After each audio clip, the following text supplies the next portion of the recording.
आपल्या सर्वांसमोर येत आहेत माननीय प्राध्यापक डॉक्टर ज्योतिताई वाघमारे यांचा जोरदार टाळ्यांच्या गजरामध्ये स्वागत करायचंय. महाराष्ट्राची कुलस्वामिनी आई तुळजाभवानी. माईक वरती जे आहेत त्यांनी थोडा आवाज वाढवा. हॅलो. महाराष्ट्राची कुलस्वामिनी आई तुळजाभवानी, हिंदवी स्वराज्य संस्थापक, बहुजन प्रतिपालक, कोळवाडी भूषण, रयतेचे राजे छत्रपति शिवाजी महाराज कि नब्ज मेरी देखी और बीमार लिख दिया, नब्ज मेरी देखी और बीमार लिख दिया, रोग हमारा उसने भगवे से प्यार लिख दिया. उम्र भर कर्जदार रहेंगे हम उस हकीम के, उम्र भर कर्जदार रहेंगे हम उस हकीम के जिसने दवा की जगह पर छत्रपति शिवाजी महाराज का नाम लिख दिया. छत्रपति शिवरायांना मानाचा मुजरा. स्त्री शिक्षणाचे जनक क्रांतिबा ज्योतिबा फुले, राजर्षी छत्रपती शाहू महाराज आणि भारतीय राज्यघटनेचे शिल्पकार विश्वभूषण महामानव प्रज्ञासूर्य बोधिसत्व ज्यांचा कालच आपण महापरिनिर्वाण दिनी त्यांना अभिवादन केलं, ते परमपूज्य डॉक्टर बाबासाहेब आंबेडकर कि रुतबा मेरे सर को तेरे संविधान से मिला है, रुतबा मेरे सर को तेरे संविधान से मिला है, अधिकार भी मुझे तेरे संविधान से मिला है. औरों को जो मिला है, औरों को जो मिला है वो शायद मुकद्दर से मिला है, लेकिन मुझको तो ये मुकद्दर भी बाबा साहब के संविधान से मिला है.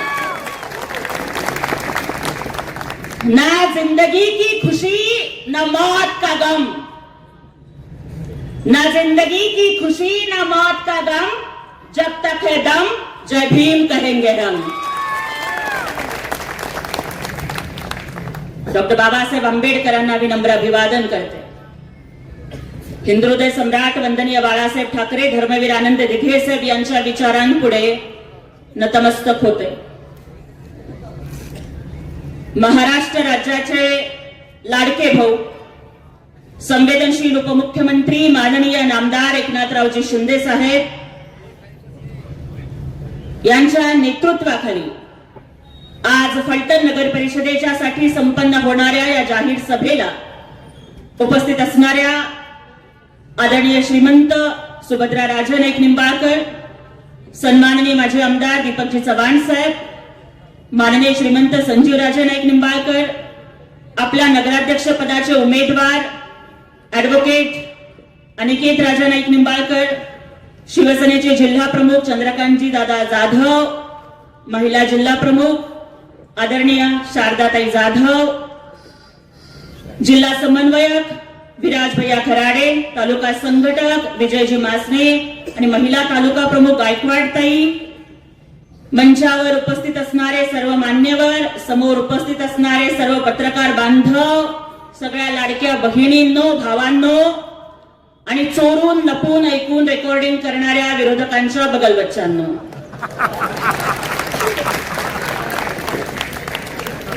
सगळ्यात आधी तर एक सांगते की लपून रेकॉर्डिंग करायची गरज नाही. मला माहिती आहे की सगळ्या गोष्टी लाईव्ह चालू आहेत.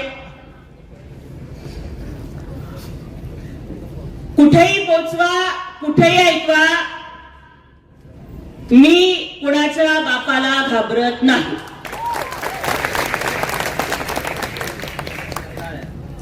कारण मी कधीच खोटं बोलत नाही, मी कधीच चुकीची बाजू उचलून धरत नाही आणि मी कुणालाच घाबरत नाही. कारण दुश्मन भी मुझसे डरे, जो टकराए वो मरे, अरे चीरती हूं दुश्मन का सीना, मैं वो गोली हूं भीमराज की बेटी मैं जय भीम वाली हूं.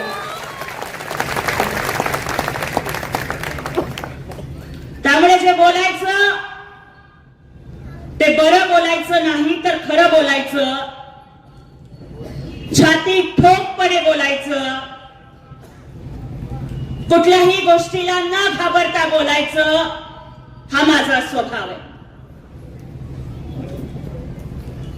आणि त्यामुळेच मला आज या ठिकाणी सांगावंसं वाटतंय, इतर सगळ्या नगरपालिका नगर परिषदांच्या निवडणुका रस्ते, पाणी, गटर, वॉटर मीटर साठी होत असतील, परंतु आपल्या फलटण नगर परिषदेची निवडणूक ही अत्यंत वेगळी आहे.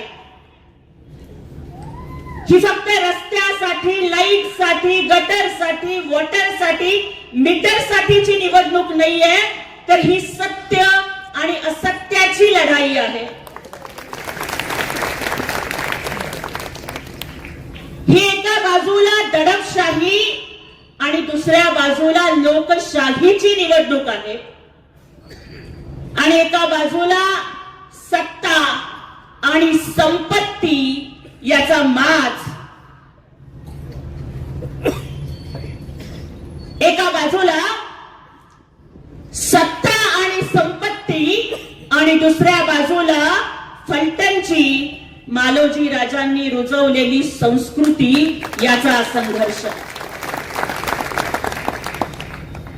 काहीही बोलण्याच्या आधी या फलटणच्या मातीला नतमस्तक होते.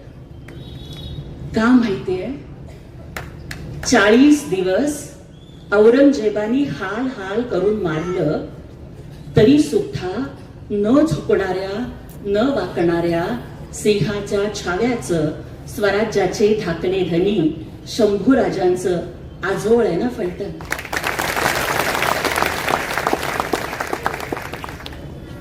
ही फलटणची माती कपाळावरती लावते, कारण जसं प्रत्येक संकटाला भेटणाऱ्या ज्ञानसूर्य डॉक्टर बाबासाहेब आंबेडकरांच्या डोळ्यात पाणी यायचं, ते फक्त माझी माता रमाईसाठी यायचं. त्याचप्रमाणे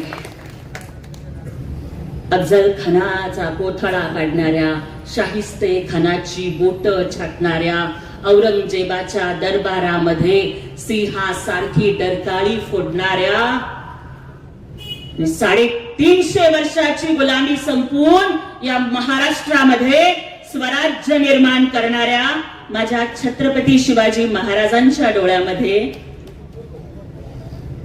त्यांच्या डोळ्यात जर पाणी येत असेल आणि काळजात जर कधी कळ आली असेल तर ती महाराणी सईबाईंच्यासाठी. महाराणी सईबाईंचं माहेर आहे ना आपलं फलटण. आणि म्हणूनच महाराणी सईबाईंच्या माहेरात जन्माला आलेली प्रत्येक लेक आणि लग्न होऊन आलेली प्रत्येक सून सुरक्षित राहिली पाहिजे, हा विडा घेऊन अनिकेत राजे हे आज या नगर परिषदेच्या लढाईला उतरलेले आहेत. कदाचित समोरच्यांच्याकडे पैसे खूप असतील, कदाचित अनेक यंत्रणा त्यांच्याकडे खूप असतील, दहशत असेल, गुंडागर्दी असेल, खूप काही असेल, पण मला त्यांना ठणकावून सांगायचंय की महाभारताच्या युद्धामध्ये कौरव 100 होते. कौरवांचं सैन्य पांडवांपेक्षा मोठं होतं. कौरवांची संपत्ती पांडवांपेक्षा जास्त होती. कौरवांकडे रथ, हत्ती, घोडे, तलवारी, धनुष्यबाण सगळं काही पांडवांच्या पेक्षा जास्त होतं. कौरव 100 होते, पांडव फक्त 5 होते.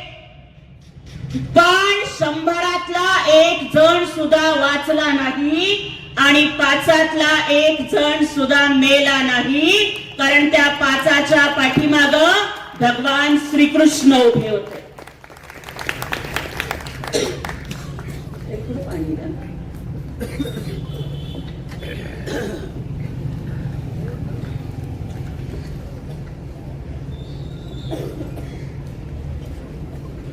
अगदी त्याच पद्धतीनं आजच्या या लढाईमध्ये ऍडव्होकेट अनिकेत राजेंच्या पाठीशी जसा पांडवांच्या पाठीशी श्रीकृष्ण उभे होते त्याच पद्धतीनं महाराष्ट्राचे उपमुख्यमंत्री एकनाथजी शिंदे साहेब उभे आहेत. आणि ज्यांचा हात एकनाथ शिंदे साहेब धरतात ना त्यांना जन्मात कुणाचे पाय धरायची वेळ येत नाही. एवढं स्वाभिमानी नेतृत्व एकनाथ शिंदे साहेबांचं. मी येताना बरेच डिजिटल बघितले. अनेक पक्षांची युती आहे, सगळे एका बाजूला आणि आपण एका बाजूला अशी परिस्थिती आहे. आमका ढिमका फलाना टिमका सगळे मिळून एकत्र आले आणि आम्ही एका बाजूला आहोत. काही हरकत नाही, तुम्ही कितीही एकत्र आलेला असला तर मला रजनीकांतच्या शिवाजी द बॉस चित्रपटामधला एक डायलॉग या ठिकाणी आठवतो की मुन्ना, झुंड में तो सुअर आते हैं, शेर अकेला आता है. आणि एकनाथ जे शिंदे साहेब नावाच्या ठाण्या वाघाची सभा या फलटण मध्ये झाली आहे. आपण सगळ्यांनी ती ऐकली आहे आणि त्यामुळेच ही दहशत, ही गुंडगिरी, हा सत्ता संपत्तीचा माज हा सगळा संपून छत्रपती शिवरायांचं सुराज्य आणण्यासाठीच आपल्याला धनुष्यबाणाला मतदान करायचं आहे आणि आपल्याला अनिकेत राजेंना निवडून आणायचं आहे. एकदा एक गल्ली होती, त्या गल्लीमध्ये लोक जायला घाबरायचे कारण अलीकडे आपण बघतो की भटक्या कुत्र्यांची पैदास खूप वाढलेली आहे. चांगली माणसं कुत्री मागे लागली की नको म्हणतात त्या गल्लीमध्ये जायला. कुत्री चावतील, रेबीजचं इंजेक्शन घ्यावं लागेल म्हणून त्या 50 भटक्या कुत्र्यांच्या दहशतीला घाबरून त्या गल्लीत कोणीच जात नव्हतं. पण एकदा मात्र जंगलचा राजा वाघ त्या गल्लीतून चालला आणि कुत्र्यांना भुंकायचं पण न सुधारता त्यांना पळ काढावा लागला. कारण कुत्र्यांची कितीही फौज असली तरी एकटा वाघ त्यांना भारी पडत असतो. कुणी कितीही वाईट असेल, कुणी येऊन धमक्या देत असतील, कुणी येऊन पैशांचा आमिष दाखवत असतील, खोट्या केसेस करण्याची भीती दाखवत असतील, त्यांना एकच उत्तर द्या. केजीएफ पिक्चर बघितला ना? केजीएफ रॉकी भाई काय म्हणतो? If you are bad, remember Eknath Shinde साहेब इज युअर डॅड.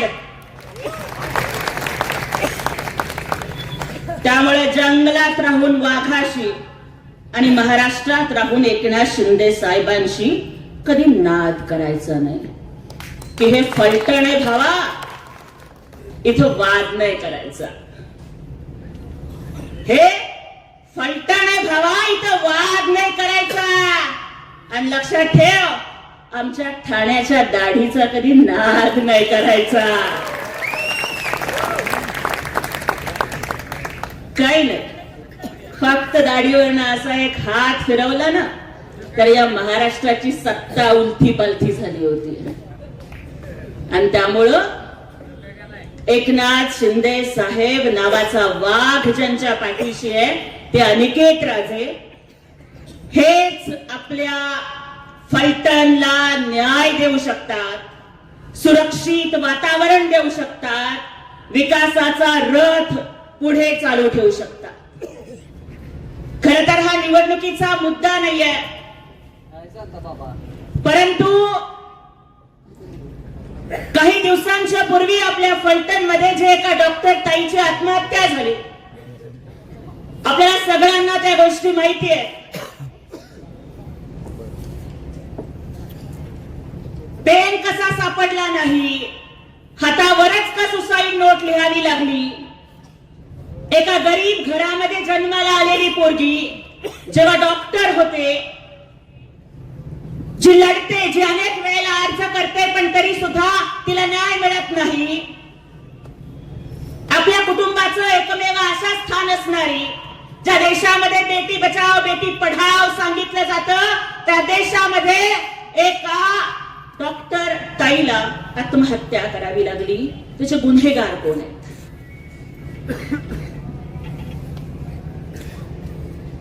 कुठल्याच तपासणीला सामोरं न जाता क्लीन चिट का दिली जाते? आज सुद्धा या महाराष्ट्रात, जो महाराष्ट्र शिवछत्रपतींचा महाराष्ट्र आहे, ज्या महाराष्ट्रात एका सर्वसामान्य स्त्रीच्या अब्रूवरती हात घातला म्हणून छत्रपती शिवाजी महाराजांनी रांझ्याच्या पाटलाचे हातपाय तोडले होते, चौरंग केला होता, त्या शिवरायांच्या महाराष्ट्रात आज सुद्धा एका डॉक्टर ताईला आत्महत्या करावी लागते आणि मेल्यानंतर सुद्धा तिला न्याय न देता परत पुन्हा तिच्या चारित्र्याचा अपमान केला जातो. मेल्यानंतर सुद्धा तिला पुन्हा पुन्हा मारलं जातं. ही दहशत तुम्ही संपवणार आहात का नाही, हा प्रश्न विचारायला खास सोलापूरवरून इथं आली आहे. मी बोलले नाही, पण माझे पत्रकार बांधव इथे आहेत. अत्यंत जबाबदारीनं एक गौप्यस्फोट करू इच्छिते. ज्या वेळेला हे प्रकरण घडलं आणि अनेक आरोप प्रत्यारोप पत्रकार परिषदा होत होत्या, अनेक महिला नेत्या बोलत होत्या, त्यावेळेस इथल्या काही लोकांनी हस्ते परहस्ते माझ्यापर्यंत निरोप पोहोचवले होते. मला आणि दुर्दैव वाटतं, त्यातली निरोप पोहोचवणारी काही माणसं आमच्याच पक्षाची होती आणि ते मला विचारलं की ताई तुम्ही बोलाल का बाजूनं, काय हवं ते पोचतं करून. आणि खरं सांगतेय, डॉक्टर बाबासाहेब आंबेडकरांच्या संविधानाची शपथ घेऊन सांगतेय. मला सांगितलं गेलं की काय हवं ते देऊ, पण येऊन घेणार का पत्रकार परिषद, बोलाल का आमच्या बाजूनं. अरे पण राशन दिलं की भाषण करायला माझ्या बुद्धीत अंधार पडलेला नाहीये. माझं नाव ज्योती आहे.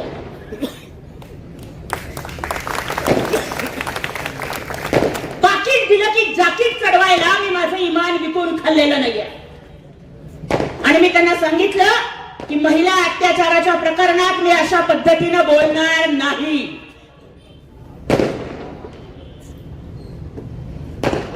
गरीब घरात जन्माला आलेली पोरगी आहे. माझे आई बाप अशिक्षित आहे, झोपडपट्टीतली पोरगी आहे, 10x10च्या पत्र्याच्या घरात राहते. माझा बाप नगरसेवक होऊन 5 वर्ष झाले तरी डोक्यावरचे पत्रे बदलण्याची ऐपत नाही झाली आमची.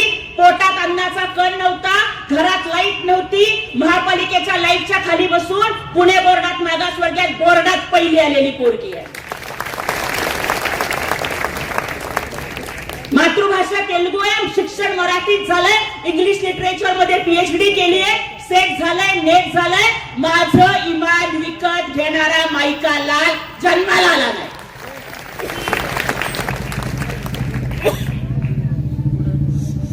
मालेगावची घटना घडली, तिथे गेले होते. त्या आईचं सांत्वन कुठल्या शब्दात करावं कळत नव्हतं. राजकीय भाषण नाही करायचं, ते खड्ड्यात गेलं राजकारण. कुठल्याही राजकीय पक्षाची पदाधिकारी असण्याच्या आधी मी एक बाई आहे आणि मी एक आई आहे.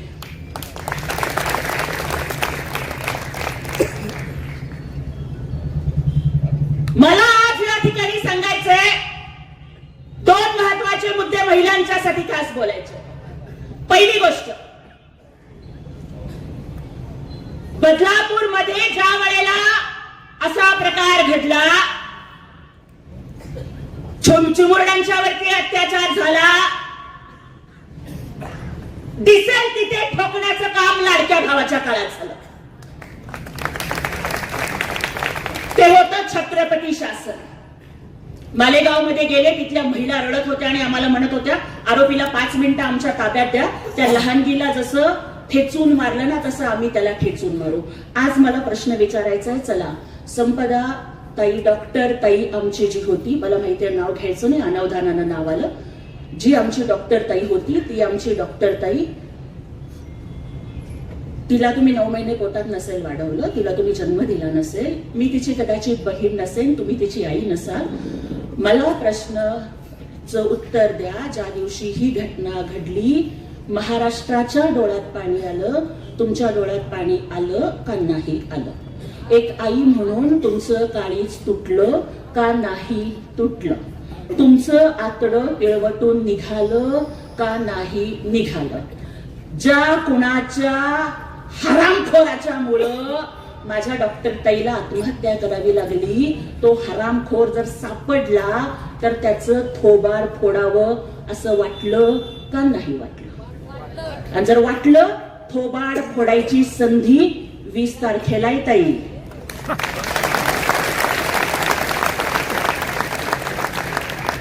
वीस तारखेला फोडायचंय थोबाड. कसं फोडायचं? डॉक्टर बाबासाहेब आंबेडकर सांगतात ना की रक्ताचा एक थेंब सुद्धा न सांडता क्रांती करण्याचं साधन मी तुम्हाला मतदानाच्या माध्यमातून दिलंय.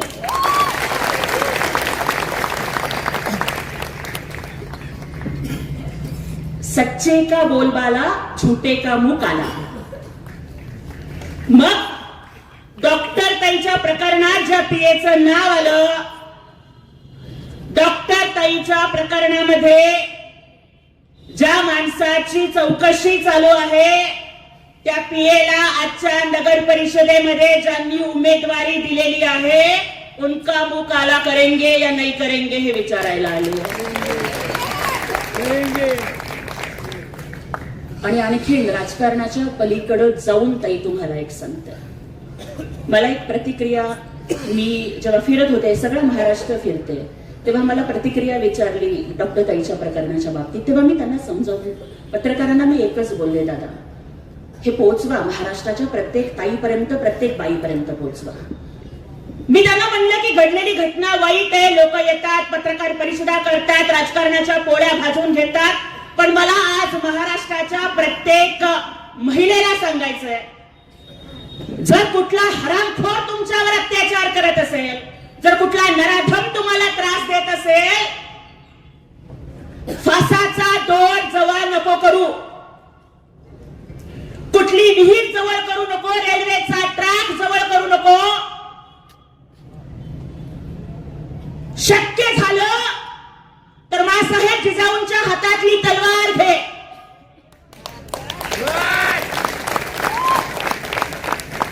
नाहीच मिळालं, कुऱ्हाड घे, कोयता घे, विळी घे, बेलन घे, आणि ते सुद्धा नाही मिळालं, पायातलं पायतान घे आणि त्याचं तोंड फोडून काढ, पण तू जीव देऊ नको, तू जीव देऊ नकोस.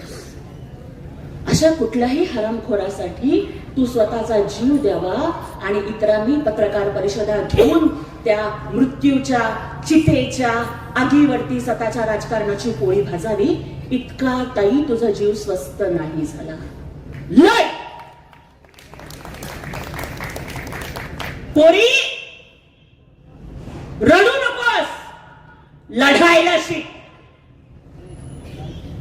पोरी रडू नकोस, लढायला शिक आणि मरू नको ग, मारायला शिक.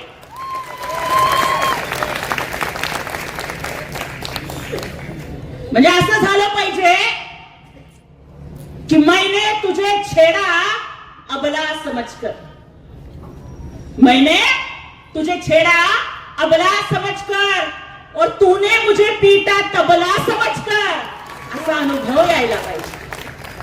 जिजाऊंनी तेच सांगितलं, सावित्रीमाईंनी तेच सांगितलं, अहिल्या देवींनी तेच सांगितलं, रमाईंनी तेच शिकवलं.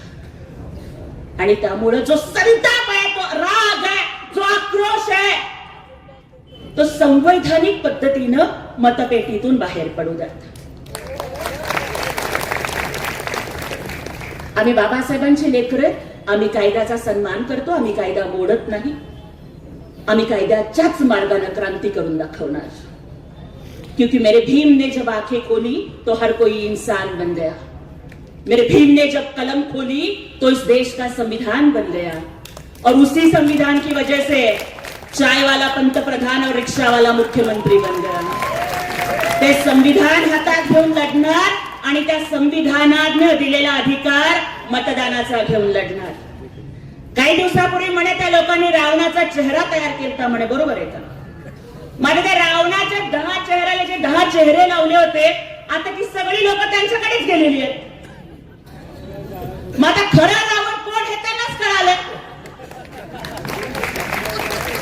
बरोबर आहे? राम इकडे आहे आणि रावण तिकडे आहे। पण खरं मला तर आज रामराजे इथे नाही आहेत, पण आणि ते खूप ज्येष्ठ नेते आहेत। मी या परिवाराचा खूप आदर करते, कारण आता खरं तर स्वर्गीय मालोजी राजांच्या बद्दल जरी बोलायचं म्हटलं तरी वेळ पुरणार नाही, तेवढा वेळ आपल्याकडे नाहीये।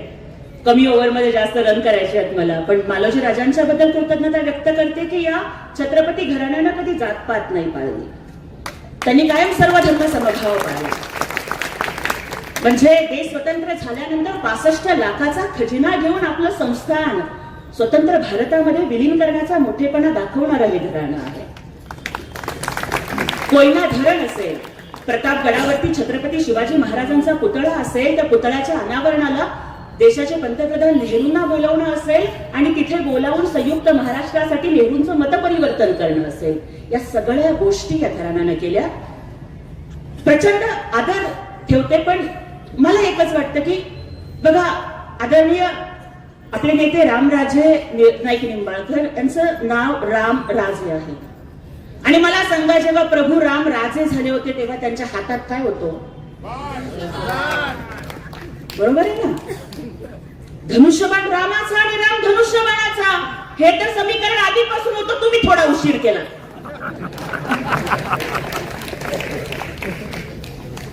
पण आता जोडी बरोबर शोभली आहे की रावणाचा अंत करणारा धनुष्यबाण हा रामाच्याच हातात असतो आणि हा धनुष्यबाण आपल्या एकनाथ शिंदे साहेबांनी वाचवलाय। मी परवाची एकनाथ शिंदे साहेबांची सभा बघितली, आदरणीय श्रीमंत संजीव राजांचं भाषण बघितलं, त्याच्यामध्ये ते सांगत होते की काहीतरी विरोधक आपले उमेदवारांना काहीतरी पप्पू बिप्पू म्हणतात म्हणे, बरोबर आहे का? होय का ते पप्पू म्हणतात ना? बरं दादा मला सांगा, इथं पप्पू आपण कोणाला म्हणतो? छोट्या बाळाला म्हणतो, निरागसला म्हणतो, ज्याच्या मनात कुठलं पाप नाहीये त्याला म्हणतो, बरोबर आहे? बरोबर आहे? ज्याच्या मनात कुठलं पाप नाहीये त्याला आपण पप्पू म्हणतो। पत्रकार बांधवांनो, पोचवा माझं वाक्य। तुम्ही जर आमच्या उमेदवाराला पप्पू म्हणत असाल, लहान बाळाला पप्पू म्हणतात, निरागस माणसाला पप्पू म्हणतात, ज्याच्या मनात कुठलं पाप नाही त्याला पप्पू म्हणतात, अरे तुमच्यासारखा पापी होण्यापेक्षा पप्पू होणं परवडलं ना?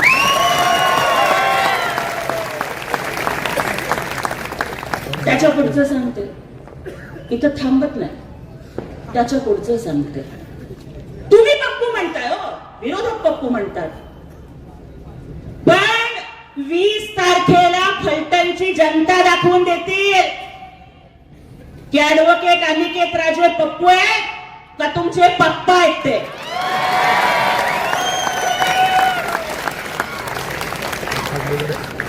त्यामुळं कुणाच्याही नादाला लागा, आमच्या नादाला लागू नका, लागू नका।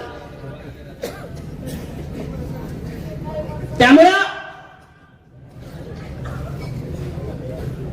एकच गोष्ट मला या ठिकाणी सांगायची आहे, इथला SRA चा प्रकल्प जो मला या ठिकाणी सांगितला गेला की अनेकांची घरं झोपडपट्ट्यांमध्ये आहेत, अनेकांची घरं नावावर नाहीयेत आणि ती हक्काची घरं जर आपल्याला मिळवून द्यायची असतील तर गृहनिर्माण खातं हे माननीय एकनाथ शिंदे साहेबांच्याकडे आहे।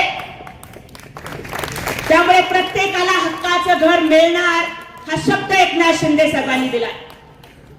परवाच्या सभेमध्ये आपण बघितलं, हॉस्पिटलचा प्रश्न होता, एकनाथ शिंदे साहेबांनी आरोग्य मंत्र्यांना फोन केला।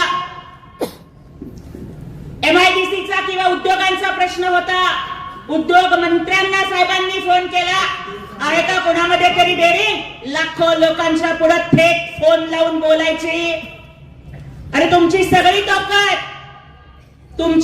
ताकद आणि एकनाथ शिंदे साहेबांचा एकच कॉल, आणि एकच कॉल आणि प्रॉब्लेम सॉल्व. हे एकनाथ शिंदे साहेबांच्या कामाची स्टाईल आहे. त्यामुळे जे जे शब्द आदरणीय साहेबांनी इथे दिलेले आहेत, मग एसआरएचा असेल, घरांचा असेल, रस्त्याचा असेल, पाण्याचा असेल, रोजगाराचा असेल, हॉस्पिटलचा असेल, ते सगळे शब्द साहेब पूर्ण करणार.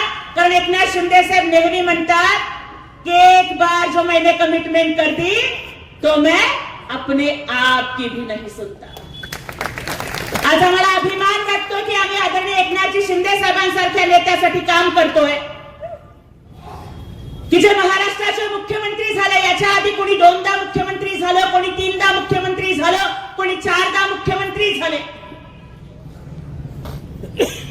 त्यांनी फक्त स्वतःच्या सख्या बहिणीला किंवा चुलत बहिणीला लाडकी बहीण म्हणलं असेल. ताई ऐकात आपण नवऱ्यानं 10,000 हातात ठेवले तरी भावानं दिलेली 100 रुपयाची ओवाळी गोड लागते आपल्याला. कारण सासरच्या माडीपेक्षा माहेरची साडी आम्हाला गोड लागते. पण आजकाल परिस्थिती अशी आली, दादा वाईट वाटून घेऊ नका, पण राखी बांधल्यावर सख्खा भाऊ सुद्धा 100च्या ऐवजी 500ची नोट टाकताना लाडकी बायको बघत नाही ना हे बघतो.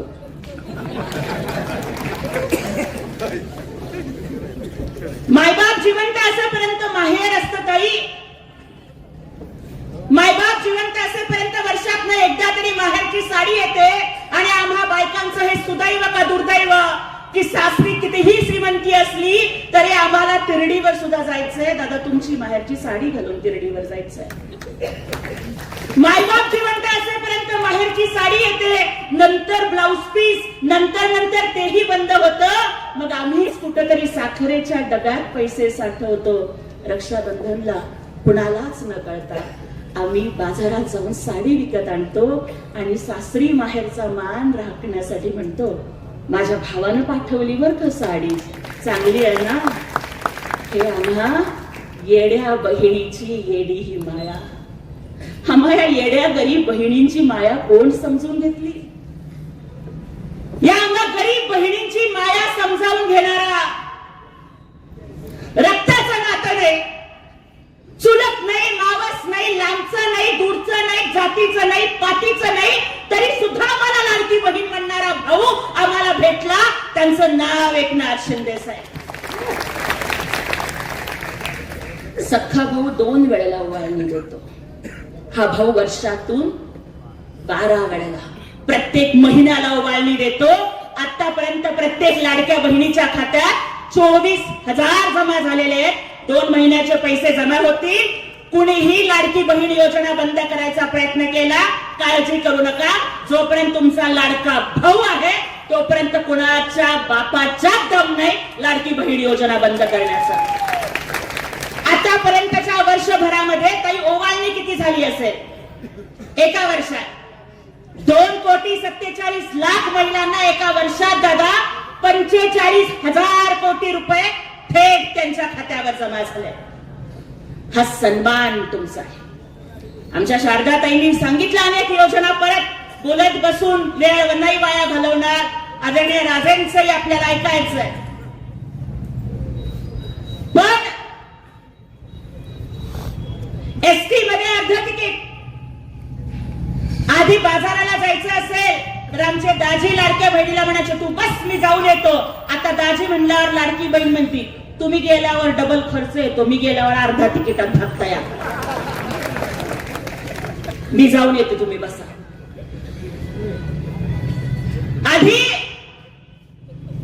गजरा जरी घ्यायचा असेल, काही जरी घ्यायचं असेल दाजी पुढे हात पसरावा लागायचा. आता लाडक्या बहिणीचे पैसे आले की दाजीच म्हणतो तुझं लाडक्या बहिणीचे पैसे आलेत ना जरा दे की पेट्रोलला पैसे. कितीतरी बहिणींची खाती नव्हती बँकेमध्ये, त्यांची खाती जमा झाली, त्यांची खाती उघडण्यात आली, ओटीपी काय कळायला लागलं. आणि खरं सांगतो पहिल्या वेळेस पोरगी पसंत आहे हा निरोप आल्यावर जेवढा आनंद झाला नाही ना त्याच्यापेक्षा जास्त आनंद लाडक्या बहिणीचे पैसे जमा झाले हा मेसेज आल्यावर. का माहितीये का दादा, लोकांना वाटेल की 1500 रुपये तर आहेत, 1500 रुपये तर आहेत. पण तुम्हाला माहितीये आमच्या बायकांची परिस्थिती काय असते? आम्ही माहेरी जन्माला येतो ना, माहेरी म्हणतात की तू परक्या घरात जाणार आहेस, तू परकी आहेस. सासरी गेलो की सासरी म्हणतात तू परक्या घरातनं आलेली आहेस, तू परकी आहेस. आमचं कुठं काय आहे कि लोग कहते हैं कि औरत का कोई घर नहीं होता, मैं कहती हूं कि औरत के बिना कोई घर नहीं होता. माहेरी म्हणतात माहेर परकय, सासरी म्हणतात सासर परकय. दादा 1500 का असते ना, पण लाडक्या बहिणीचे पैसे आमचे हक्काचे तो. आणि या 1500 रुपयामधून बहिणींनी छोटे छोटे उद्योग सुरू केले. कुणी औषधं घेतं, कुणी पोरींच्या ट्युशनची फी भरतं. आणि 1500 रुपयांवर जे लोक टीका करतात ना, त्यांना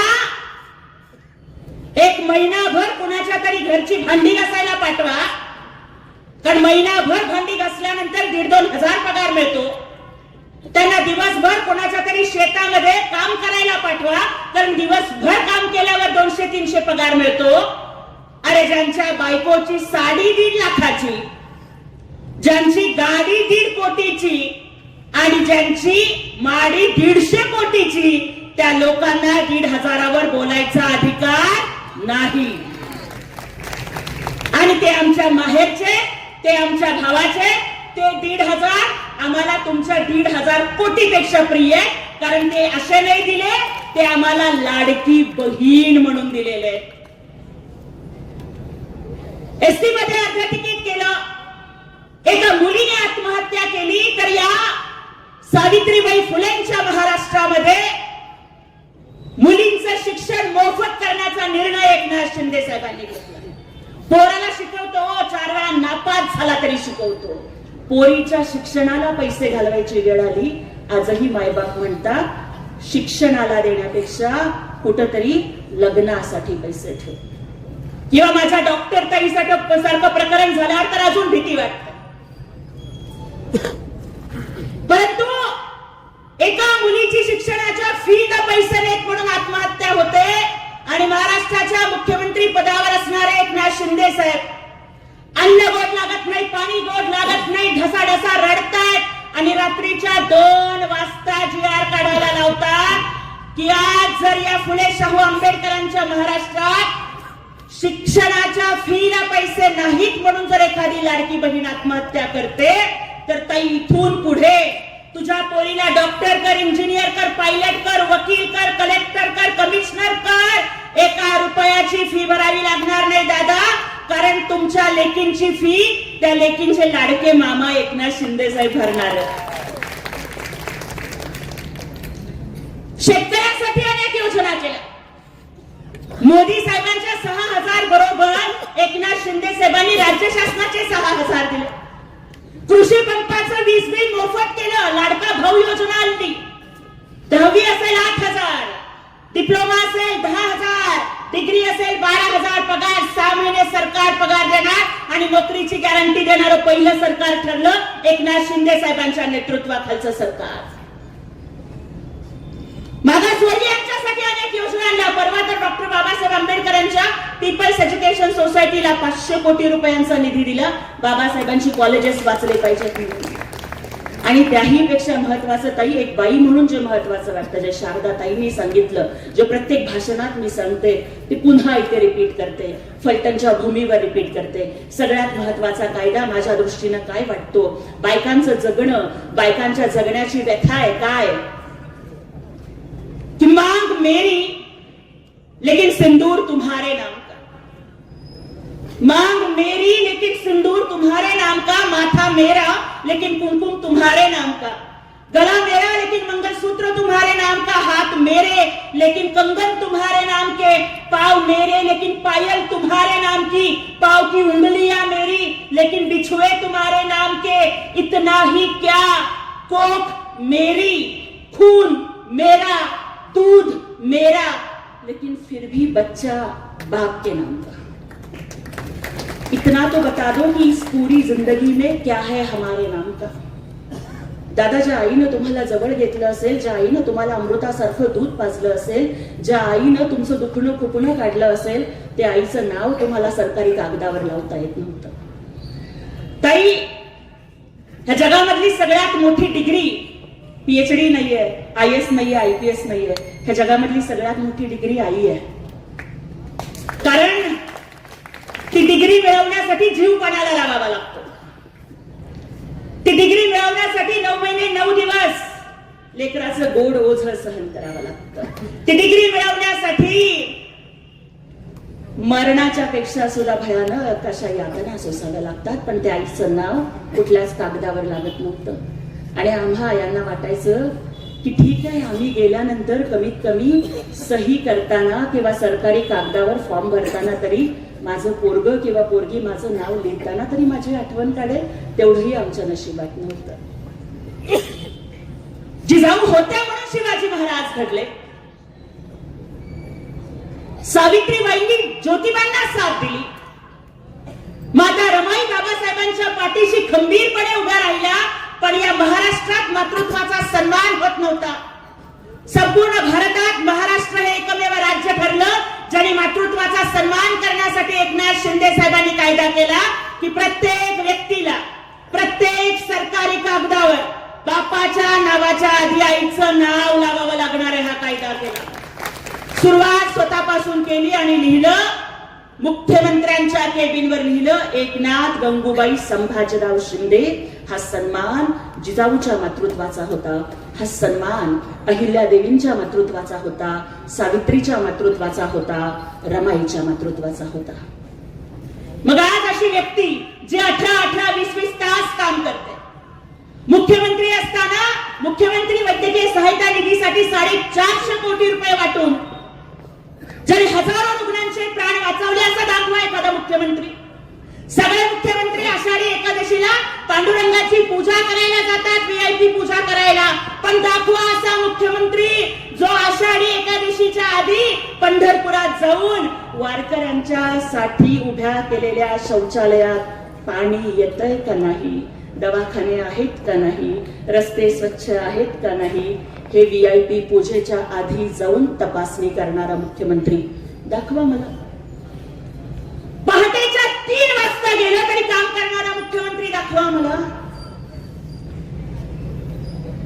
मुख्यमंत्री सहायता निधीचा फॉर्म समोर आल्यावर सलाईंची सुई बाजूला काढून ठेवून मी सही करायला उशीर केला आणि मदत पोहोचायला उशीर झाला तर एखाद्याचा जीव जाईल म्हणून सलाईंची सुई बाजूला काढून ठेवून थरथरत्या हातानं मुख्यमंत्री वैद्यकीय सहायता निधीच्या फॉर्मवर सही करणारा मुख्यमंत्री दाखवा मला. समोर कार्यकर्त्यांनी जर निवेदन दिलं आणि टेबल नसला तर त्या कार्यकर्त्याच्याच पाठीचा टेबल करून त्याच्या पाठीवर कागद ठेवून सही करणारा मुख्यमंत्री दाखवा मला. मी मुख्यमंत्री असलो तरी कार्यकर्ता आहे. मी CM म्हणजे कॉमन मॅन आहे आणि आता DCM म्हणजे डेडिकेटेड टू कॉमन मॅन आहे असं म्हणत कुठलाही प्रोटोकॉल न ठेवता आलेल्या प्रत्येकाला भेटणारा उपमुख्यमंत्री तरी दाखवा मला. लक्षात ठेवा, फूल तो बहुत देखे हैं, कोई गुलाब नहीं देखा. फूल तो कई देखे हैं, कोई गुलाब नहीं देखा. आसमान में तारे सितारे बहुत देखे, दूसरा चांद नहीं देखा. इस राजनीति में हमने धनवान तो कई देखे, पहलवान भी कई देखे, बलवान भी कई देखे, लेकिन एकनाथ जी शिंदे साहब जैसा दयावान नहीं देखा. गोर गरिबांच्या साठी मनात दया बुद्धी असणारा, करुणा असणारा हा नेता आहे. म्हणून आपल्याला त्यांच्या सोबत उभं राहायचंय. दादा, जातीच्या धर्माच्या नावावरून राजकारण करणारे अनेक सापडतील, पण एका बाजूला हिंदुत्वाचा अभिमान ठेवून दुसऱ्या बाजूला बुरख्यामधली 25 वर्षाची फरीन सादिक मकोबाई कोल्हापूरच्या सभेत 2 महिन्याचं लेकरू घेऊन येते आणि म्हणते की शिंदे साहब ये मेरी बेटी है. गरीब थे, लगा था बेटी मर जाएगी, पैसे नहीं थे इलाज के लिए, आपने 3 लाख दिए इस मुसलमान बहन की बच्ची बचाई, आपकी दुआ से बेटी बची, मैंने बेटी का नाम दुआ रखा है, असं बुरख्यातली मुस्लिम बहीण म्हणते. हे भाग्य कोणाला लाभलं? त्या माणसाच्या सोबत दादा आपल्याला उभं राहायचं. त्यामुळे खूप न बोलता एवढीच विनंती करते की आपल्या फलटणची संस्कृती वाचवण्यासाठी, दडपशाहीला मातीत गाडून लोकशाही टिकवण्यासाठी येणाऱ्या 20 तारखेला धनुष्य बाणाच्या चिन्हासमोरचं आणि इतर चिन्ह छत्री आणि हात ही जी नगरसेवक पदाची चिन्ह आहे, टीव्ही पण आहे, त्यालाही आपण आमच्या पूर्ण पॅनलला निवडून द्यावं आणि नगराध्यक्ष पदासाठी अनिकेत राजेंना आपण सोबत उभं राहावं. आणि आणखीन एक सांगते जाता जाता, मला माहिती आहे आता मी जे काही सगळं बोलले, उद्यापासून कदाचित त्यांच्याकडे प्रचंड यंत्रणा आहे, IT सेल आहे, अमुक आहे, तमुक आहे, मला ट्रोलिंग चालू करतील, उद्या कदाचित काय काय काय काय खोटं नाटक फिरवतील. मी कुणाला भीक घालत नाही, सांगून ठेवते. जाता जाता एवढंच सांगते की ज्योति नाम का मतलब फ्लॉवर नहीं होता, फायर होता है, फायर. त्यामुळे तुमच्या ट्रोलिंगला, तुमच्या टीकेला, तुमच्या खोट्या नाट्या कुठल्याच गोष्टीला घाबरत नाही. जर गरीबाची लेक आहे म्हणून तुमचा IT सेल माझ्या मागे लावायचा असेल तर लावा, पण आज तुमच्याच गावात चौकात उभं राहून सांगते की तुम्ही कितीही कारस्थानं करा, हम झुकेगा नाही साला. आणि आज जर आपल्याला वाटत असेल की जसं मी ताठ मानेनं बोलते झुकेगा नाही, कारण मला माहितीये की माझ्या पाठीशी माझे लाडके भाऊ एकनाथ शिंदे साहेब उभे आहेत. आणि आज अनिकेत दादा फलटण मधल्या प्रत्येक लाडक्या बहिणीच्या पाठीशी तुम्ही उभं राहणार आहात की उद्या या फलटणची लाडकी बहीण जसं आधी पहाटे मॉर्निंग वॉकला बाहेर पडायची, रात्री 11 वाजता सुद्धा बाहेर पडायची, आज भीतीमुळे, दहशतीमुळे महिला बाहेर पडत नाहीयेत, अंधार पडला म्हणून लवकर घरी जात आहेत. ज्या दिवशी अनिकेत राजे नगराध्यक्ष होतील ना, त्या दिवशी गुलाल उधळायला याच चौकात जमू, नाहीतर मालोजी राजांच्या पुतळ्याजवळ जमू आणि सगळ्या लाडक्या बहिणी मिळून सांगू झुकेगा नाही साला. त्यामुळे तो इतिहास आपण घडवा ही विनंती आपल्याला करते. धनुष्य बाणाला साथ द्या, एकनाथ शिंदे साहेबांना साथ द्या आणि अनिकेत राजांना आणि आमच्या पूर्ण पॅनलला मतदान करून निवडून आणा ही विनंती करून इथेच थांबते. जय हिंद, जय महाराष्ट्र, जय शिवराय, जय भीम.